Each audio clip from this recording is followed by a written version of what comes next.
So guys, what's up? Welcome back to the channel and welcome back to this super required video।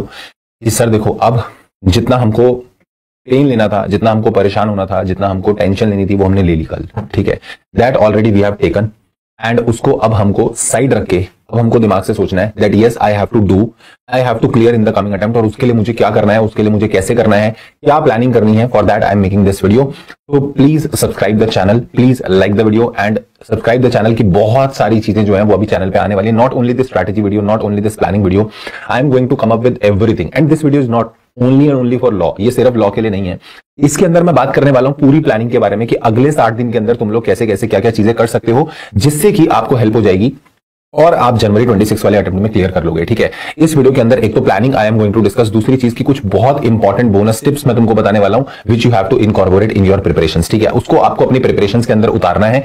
Trust me, you will succeed. आपका जनवरी 26 का जो exam है वो clear हो जाएगा। ठीक है, टेलीग्राम चैनल जो है उसका लिंक डिस्क्रिप्शन में दिया हुआ है, उसको जरूर ज्वाइन करना क्योंकि बहुत सारे रिसोर्सेज, सारे अपडेट, सारी इंफॉर्मेशन जो है वो मैं टेलीग्राम में डाल देता हूं, तो टेलीग्राम के थ्रू आप लोगों को मिल जाएगी। ठीक है सर, लॉ के लिए स्पेसिफिक वीडियो बनाओगे? यस, लॉ के लिए स्पेसिफिक वीडियो बनाऊंगा, बट वो कल दूंगा तुमको। जो लॉ के लिए स्पेसिफिक वीडियो होगी that you will get tomorrow. ठीक है, कि कैसे कैसे लॉ को प्रिपेयर करना है, बट आज मैं तुमको बताता हूं इस 60 डेज के अंदर how you can plan this. ठीक, और एक बात ध्यान रखना, अब जो भी रिजल्ट आया, जैसा आया, अब उसे साइड कर दो। ठीक है, अब उसको बार बार देखने से कुछ नहीं होने वाला। उसको देख रहे हैं कि इसमें मेरे 40 नहीं आए, इसमें मेरा एग्रीगेट नहीं बना। अब उस चीज को ना मैं बोल रहा हूं ऐसा एकदम ईगो पे ले लो कि भाई आईसीआई को मेरे को जवाब तो देना है। ठीक है, मेरे इसमें 40 नहीं आया ना, इसी में एग्जाम्शन लाके दिखाऊंगा। इसकी वजह से एग्रीगेट नहीं बना ना, इसी में एग्जाम्शन लाके दिखाऊंगा। This should be your attitude, this should be your like spirit. इस तरीके से काम करना है। अब ये मत सोचो कि मैं उस समय ऐसा कर लेता तो ऐसा हो जाता। That is all done now, उसको साइड करो और अब ये सोचो कि मुझे इस अटेम्प्ट में एकदम फोड़ देना है भाई। ठीक है, अब कैसे कैसे हमको क्या क्या करना है, तो मैंने आपको बोला आपके जो एग्जाम्स हैं वो स्टार्ट होने वाले हैं 4 जनवरी 2026 से। ठीक है, तो आपके पास आज से लगभग कहीं ना कहीं पूरे 60 दिन है। बट 60 दिन 60 डेज में से अगर हम लास्ट के 5-6 दिन हटा दें, 4-5 दिन आप हटा दो क्योंकि वो आप लास्ट में अकाउंट्स के लिए देने वाले हो, because first exam will be for accounts. तो आप 4-5 दिन अकाउंट्स के लिए देने वाले हो, उन्हें हटा दो। इफेक्टिवली आपके पास कहीं ना कहीं 50-55 दिन बचेंगे। ठीक है, 55 डेज आप मान के चलो। There is no festival now, there is nothing, कुछ बीच में नहीं है। ठीक है, पूरा टाइम जो है वो आपको पढ़ाई को देना है। बट कैसे क्या शुरू करना है, कैसे अपनी पढ़ाई को प्लान करना है, कितने आवर्स किस चीज में एलोकेट करने हैं, वो सब डिस्कस करेंगे। अब एक एक करके मेरी बात सुनते जाना। सबसे पहला क्वेश्चन अपने आप से करो, क्या सर मैंने पूरी पढ़ाई की थी? क्या मैंने 100% तैयारी की थी? तो मैं बोलूंगा दिल पे हाथ रखोगे ना, तो कहीं ना कहीं से एक ऐसा थॉट आ जाएगा, वो अंदर से, दिल के अंदर से आवाज आएगी कि नहीं, कहीं पे कमी तो थी। आपको याद होगा आपने कहीं ना कहीं पे कोई टॉपिक छोड़ा होगा, आपको याद होगा आपने कहीं ना कहीं पे कुछ तो थोड़ी सी कमी रखी है, कुछ चैप्टर छोड़े हैं या कोई चैप्टर सेलेक्टिव स्टडी की है तुमने, कुछ तो करा है जहां पर तुमने कमी छोड़ी है। पहले तुमको उसको असेस करके एक्सेप्ट करना है। एक्सेप्टेड, यस हमारी थोड़ी सी कमी थी। और अगर सर अब हमने तो अपनी तरफ से बेस्ट दिया था, तो भी मैं बोलूंगा हमेशा there is a scope of improvement. हमेशा ये ध्यान दो कि अब मैं इसमें और बेटर क्या कर सकता हूं। ठीक है, मैंने इस चीज का ये कर लिया था, सारा मैंने चैप्टर पढ़ लिया था, बट मैंने इसके क्वेश्चंस नहीं करके देखे थे, मैंने इसके कुछ कम क्वेश्चंस कर लिए थे। मैं इस बार ज्यादा क्वेश्चन करूंगा। मैंने राइटिंग प्रैक्टिस की थी बट मैंने कम की थी, 2 क्वेश्चन लिख के देखे थे, मैं इस बार ज्यादा लिख के देखूंगा। तो कहीं ना कहीं थोड़ी सी कमी थी, उसको पहचानो क्योंकि बेटा जी उसी पे ही काम करना है। जैसे हम उस पे काम कर लेंगे ना, मैं बता रहा हूं अपना बेड़ा पार हो जाएगा और हमारा जो रिजल्ट है वो सक्सेसफुल हो जाएगा, हमारा रिजल्ट जो है वो पास हो जाएगा। ठीक है, तो आपको सबसे पहले तो ये असेस करना है कि मेरी कमी किस सब्जेक्ट में रही है, मेरा वीक पॉइंट क्या है, मेरे को किस पे काम करना है। फिर सेकंड क्वेश्चन आ जाता है, क्या सर उस सब्जेक्ट के लिए मैं अब क्लासेस ले लूं? क्या मैं उसके लिए क्लासेस खरीद लूं? क्या मैं उसके लिए फास्ट ट्रैक ले लूं या फिर मैं उसके लिए सेल्फ स्टडी करूं? आप क्या सजेस्ट करोगे? तो मैं बोलूंगा आप एक बार ये असेस कर लो कि आपके मार्क्स अप्रॉक्स कितने बैठ रहे हैं। अगर मान लो आप उसमें इंडिविजुअली भी मैं बोलूंगा 40 स्कोर नहीं कर पा रहे हो, तो भैया there is something problem, there is some problem in your academics. कहीं ना कहीं वो अभी चीजें ही क्लियर नहीं है। तो अगर चीजें ही क्लियर नहीं है तो मैं बोलूंगा that you should go for the classes. फिर आप फास्ट ट्रैक ले लो। लॉ के लिए भी मैं बोलूंगा, अगर आपको लगता है लॉ का, देखो इस बार लॉ का पेपर बहुत डिफिकल्ट था। ठीक है, अब लॉ का पेपर बहुत डिफिकल्ट था, बट आपको ये पता लगा होगा कि भैया मैं कॉन्सेप्चुअली स्ट्रांग हूं भी या नहीं हूं। अगर मैं कॉन्सेप्चुअली स्ट्रांग नहीं हूं तो then you should go for the fast track. Fast track मैंने निकाला हुआ है लॉ का। अगर आपको लगता है कि भैया मुझे पढ़ना है law, then take that fast track. अगर आपको लगता है नहीं मेरे 45-50 आराम से आ रहे हैं, मुझे क्लासेस तो लेने की जरूरत नहीं है, मुझे सिर्फ रिविजन करनी है, then go for the self study. मैं बोलूंगा भैया सेल्फ स्टडी करो, बेमतलब क्लासेस खरीद के क्लासेस में टाइम मत लगाना। But yes, if you are actually weak then you should go for the classes. सिर्फ आपने सेल्फ कर लिया था आज तक कभी, या फिर आपने रिविजन वीडियो से देख लिया था, तो आपको वो क्लैरिटी ही नहीं है कि क्वेश्चंस को कैसे हैंडल करना है, then go for the classes. तो आपको ये देखना पड़ेगा कि मैं कहां जाऊं, मेरे को क्या अभी मेरा स्टेटस है, उसके अकॉर्डिंगली सेलेक्ट करना। ठीक है, अब मैं बोल के चलता हूं, मान लो कि आपकी कोई क्लासेस या तो आपने अभी फास्ट ट्रैक खरीदे या फिर आपकी रेगुलर क्लासेस है और आपका फर्स्ट अटेम्प्ट है, अभी आपका फर्स्ट अटेम्प्ट है इन द जनवरी 26। तो मैं उनकी भी बात कर लेता हूं साथ में कि कहीं ना कहीं आप बात करो कि आपकी क्लासेस अभी पेंडिंग है।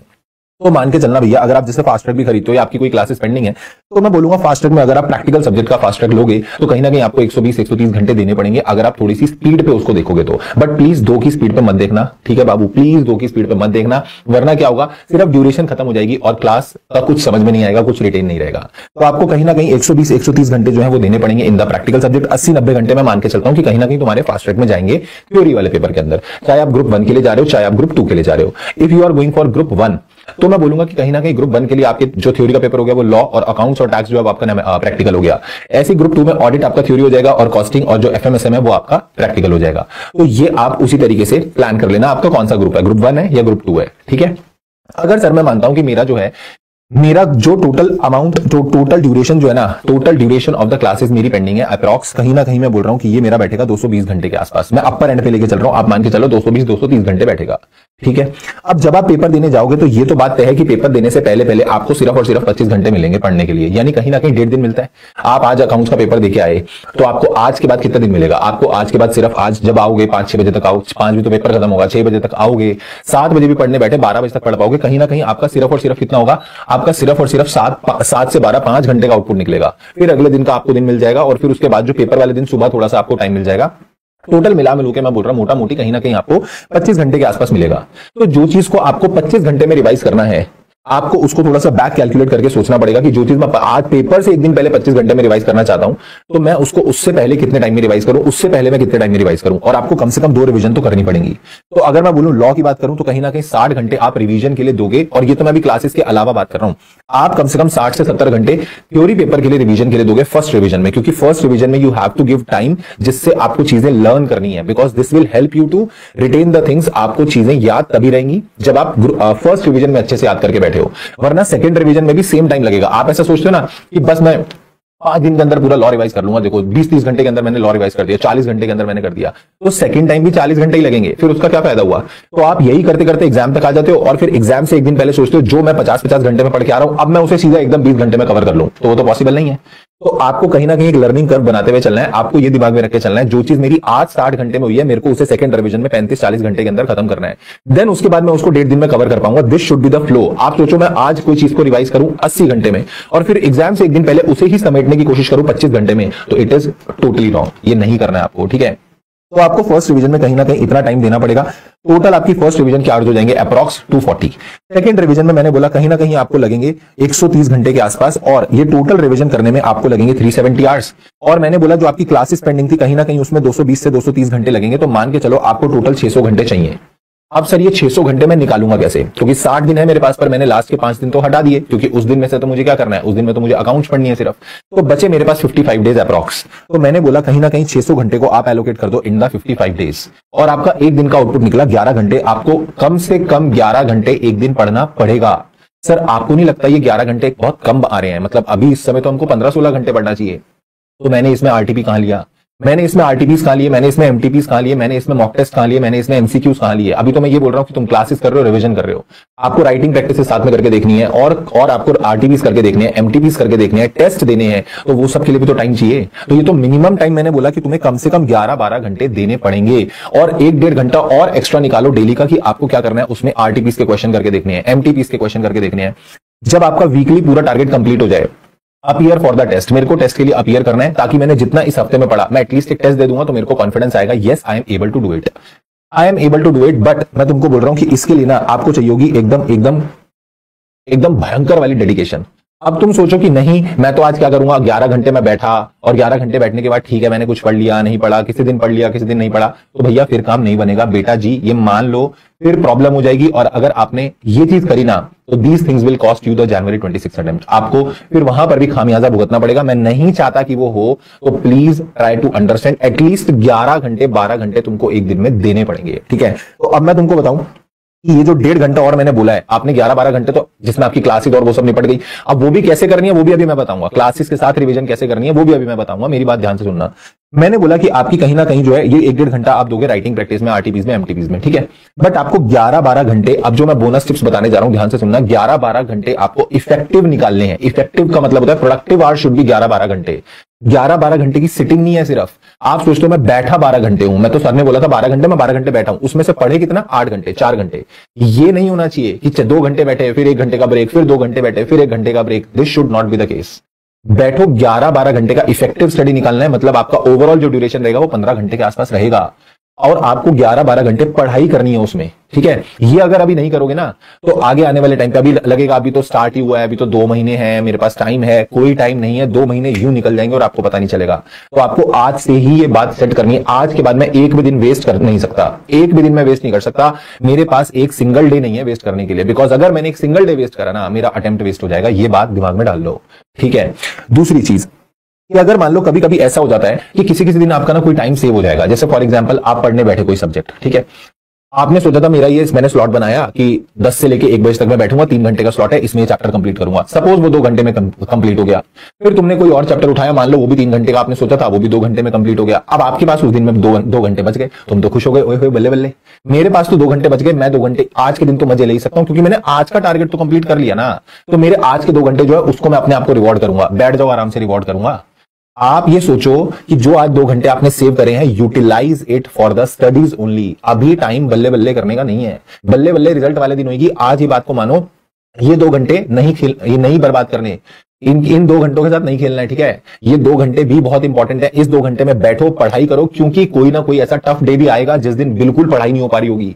जिस दिन ऐसा हो रहा होगा कि जब आपने सोचा 4 घंटे होगा पर उस दिन 6 घंटे लगेंगे, उस दिन ये वाली चीज सेटअप हो जाएगी, उस दिन ये वाली चीज सेटअप हो जाएगी। पर आज ये नहीं करना कि आज आप 2 घंटे बैठ के टाइम पास कर लो और सोचो कि चलो आज मैं 2 घंटे कोई मूवी देख सकता हूं, मैं घूम के आ सकता हूं, बाहर चला जाता हूं। नहीं, अपने आप से वादा करो कि अगर पास होना चाहते हो ना तो अपने आप से धोखा नहीं करोगे। मेरे को पढ़ाई करनी है, मतलब मुझे पढ़ाई करनी है। तो अगर आपके पास टाइम बचता है, every single minute you have to utilize. You are not suppose to wait any single minute of you. Sir तीसरी चीज, आपको कभी भी अपने टाइम टेबल पर रिजिड नहीं होना। मतलब जैसे हमने फॉर एग्जांपल एक प्लानर बनाया, हमने बोला कि हम सुबह 9 बजे उठेंगे, हम 9 बजे ना लॉ पढ़ेंगे, ठीक है। 9 से 12 आई विल स्टडी लॉ। अब मैंने 9 से 12 लॉ का टाइम टेबल बना लिया, मैं उठ के पढ़ने बैठा, मैं देख रहा हूं बट याद ही नहीं हो रहा, समझ ही नहीं आ रहा। और ये हमारे साथ भी होता था, सबके साथ होता है। कई बार ऐसा होता है दिमाग में ही नहीं घुस रही चीज, तो बंद कर दो उस बुक को and shift to the other subject. ये कोई रिजिडिटी नहीं होती, नहीं मेरा 9 से 12 तो लॉ का ही टाइम टेबल है, मैं इसमें तो लॉ ही पढ़ूंगा। अब तुमने उसमें 3 घंटे भी निकाल दिए और तुमने उसमें कोई आउटपुट भी नहीं निकाला और टाइम भी वेस्ट हुआ अलग। तो इससे बेटर शफल कर जाओ दूसरे सब्जेक्ट पे। जैसे ही लगे मेरा अभी इसमें मन नहीं बन रहा, मेरे को जिस सब्जेक्ट में इस समय इंटरेस्ट आ रहा है उठाओ, फ्लो बनाओ। उसके बाद जब फ्लो में आ जाओ, आपके दिन की प्रोडक्टिविटी बन चुकी है, फिर आप उस सब्जेक्ट को उठा लो तो आप वो पढ़ लोगे, ठीक है। बट आप ऐसा सोचो नहीं मैं यही इसी चीज को लेकर बैठा रहूंगा, तो इस चीज का गिल्ट पूरी रात तक आप पर रहेगा और फिर अगले दिन की पढ़ाई और अफेक्ट हो जाएगी। यार कल वाला दिन खराब हो गया मेरा लॉ का, और ये फिर धीरे धीरे चीजें पाइलअप होकर आपकी पूरी प्रिपरेशन को हैम्पर कर देगी। ये नहीं करना है, ठीक है। चौथी चीज सबसे इंपॉर्टेंट की मैं बोलूंगा, आप कहीं ना क्लासेस और रिवीजन को ब्लेंड कर लो। कुछ बच्चे क्या करेंगे, अब जैसे फास्ट ट्रैक ले लिया, तो मान लो रिकॉर्डेड फास्ट ट्रैक ले लिया तुमने, तो तुम क्या करते हो, ठीक है पूरे दिन में मैं 12 घंटे क्लास देखूंगा सिर्फ। सुबह 9 बजे बैठा, रात को 9 बजे तक मैंने क्लास निपटा दी। आज मैंने 8 लेक्चर निपटा दिए, कल मैंने 8 लेक्चर निपटा दिए। ऐसे कर करके 10 दिन में मैंने पूरा कोर्स खत्म कर दिया। ये नहीं करना है। 10 दिन बाद भी भाई वही होगा जहां भाई आज है। क्यों? क्योंकि 10 दिन में तुमने सिर्फ भगाया है कोर्स को, आपने पढ़ा तो है ही नहीं ना। तो डोंट डू दिस। आप 10 दिन बाद सेल्फ स्टडी करने बैठोगे क्या? नहीं, आप आज से बैठो and make a blend of your classes and revision. जब आप क्लास देखते हो ना, तुम्हारी एनर्जी उतनी कंज्यूम नहीं होती, because you are just listening, you are just understanding the things. But self study करना, खुद से किताब उठा के बैठना और अब रिवाइज करना, वो उसमें फर्क है, ठीक है। रिवीजन वीडियो के थ्रू जब रिवाइज करते हो तो 2 घंटे में चैप्टर रिवाइज हो जाता है, बट वही चीज को अगर खुद रिवाइज करने बैठते हैं 4-4 घंटे लग जाते हैं। क्यों? क्योंकि सर वहां पर हम खुद की एनर्जी कंज्यूम कर रहे हैं, टाइम लग रहा है, हम चीजें खुद से समझ रहे हैं। बट रिवीजन वीडियो देखते हैं तो सामने वाली फैकल्टी समझा रही होती है, तो जब समझा रही होती है हमको हाँ ठीक है, हाँ ठीक है, तो उसमें हमारा एनर्जी कंजम्पशन कम है। तो इसलिए बोल रहा हूं, क्लासेस देख रहे हो, रिविजन देख रहे हो, तुम्हारी एनर्जी कंजम्पशन कम है एक दिन में। अभी जो है क्लासेस देखो, बट साथ में रिवीजन का स्लॉट डालो। अभी क्लासेस का ड्यूरेशन ज्यादा रखो ताकि क्लासेस भी खत्म करनी है, और साथ में जैसे मान लो आपने 12 घंटे का एक दिन का स्लॉट बनाया, तो 8 घंटे क्लास देख लो, 4 घंटे रिवीजन डालो, ताकि सेल्फ स्टडी एकदम से तुम भी 12 घंटे सेल्फ नहीं बैठ पाओगे। तुम सोचो अब कल से ही मैं 12 घंटे बैठने की सिटिंग निकालूंगा, बैठूंगा, मैं नहीं कर पाओगे। तो आप धीरे धीरे अपनी सिटिंग इंक्रीज करोगे। कैसे? 8 घंटे क्लास देखो, 4 घंटे बैठो, धीरे धीरे वो क्लासेस, जब आप 8 घंटे क्लास देख रहे हो तो क्लासेस का ड्यूरेशन भी तो घटेगा, क्लासेस का टाइम भी तो कम हो रहा है, तो धीरे धीरे क्लासेस का टाइम कम होता जाएगा और आपकी जो रिवीजन का टाइम है वो बढ़ता जाएगा। एंड इस तरीके से there will come a point of time when आपकी क्लासेस भी खत्म हो जाएंगी, साथ साथ तुम रिवाइज भी करते हुए आ रहे हो, और फिर उसके बाद जो बचा हुआ टाइम होगा उसमें आपकी रिवीजन और आपके टेस्ट वगैरह जो है वो हो जाएंगे। तो ये सारी चीजें अगर आप फॉलो करोगे ना, मैं बोल रहा हूं with classes and with revision you are able to clear. पर सर हम तो वो वाले बच्चे हैं जिनकी कोई क्लासेस पेंडिंग है ही नहीं, मान लो हमारी कोई क्लासेस ही पेंडिंग नहीं है, हम कोई भी फास्ट ट्रैक नहीं लेने वाले, कुछ नहीं लेने वाले, तो तुम्हारे पास पूरा रिवीजन का टाइम होगा। फॉलो दिस, मैं बोलूंगा इसमें आप फर्स्ट रिवीजन में और थोड़ा सा टाइम एक्सटेंड करके लिख लिख कर चीजों को याद करो, अकाउंट्स के क्वेश्चन लिख लिख के करो, टैक्स के क्वेश्चन लिख लिख के करो, और अगर आपको लगता है कि भैया मेरे को और एक्स्ट्रा क्वेश्चंस करने हैं, करो, क्योंकि तुम्हारे पास टाइम है। And you can do third revision as well. आप एग्जाम से पहले बड़े प्यार से 3 रिवीजन कर सकते हो, ठीक है। तो ये जितनी चीजें मैंने समझाई प्लीज इनको फॉलो करना। लॉ की स्पेसिफिक वीडियो में डालूंगा, और अगर सर हमारे बोथ ग्रुप्स हैं, हमको कैसे प्लान करना है, सिंगल ग्रुप दे, बोथ ग्रुप दे, काफी सारे डाउट हमारे दिमाग में और भी हैं कि मेरे ये वाली क्लासेस जो थी चल रही थी, मेरा ये वाला रिजल्ट ऐसा आ गया, अब मैं ये ग्रुप के लिए जाऊं या ये ग्रुप के लिए जाऊं, तो उस पे I will make a separate video and that I will upload in a couple of days. वो भी आपको मिल जाएगी। और जो भी तुमको प्रॉब्लम रहे कि सर हमको इस चीज पे सजेस्ट करो, प्लीज इस चीज पे वीडियो बना दो, तो तुम प्लीज एक बार इसमें कमेंट बॉक्स में लिख देना। तुम्हारा मैसेज मेरे तक पहुंच जाएगा, वो कमेंट मेरे तक पहुंच जाएगा, और मैं उस पर डेफिनेटली वीडियो बना दूंगा। बट एटलीस्ट लिख के जरूर जाना। एंड प्लीज मैं तुमसे एक चीज मांगना चाहता हूं, प्लीज प्रॉमिस मी, मैं सच्ची बोल रहा हूं, प्रॉमिस करो that you are going to study. आपको मेरे से प्रॉमिस करना है, मेरे से प्रॉमिस करो, yes sir I promise to you कि मैं अगले रिजल्ट में पास होकर दिखाऊंगा, मैं अगले रिजल्ट में पास होकर दिखाऊंगी। Definitely I will be clearing in the next attempt, ठीक है। एंड एकदम सच्चे मन से पढ़ाई करो, भगवान जी साथ देंगे, ठीक है। भगवान साथ देंगे, आपकी मेहनत जो है वो रंग लाएगी, and definitely you will be able to clear, right. So मिलेंगे in the next video. This is all for today. Thank you so much, take care, bye bye, and keep working very very hard as someone somewhere is waiting for success. Thank you so much, take care, tata, bye bye.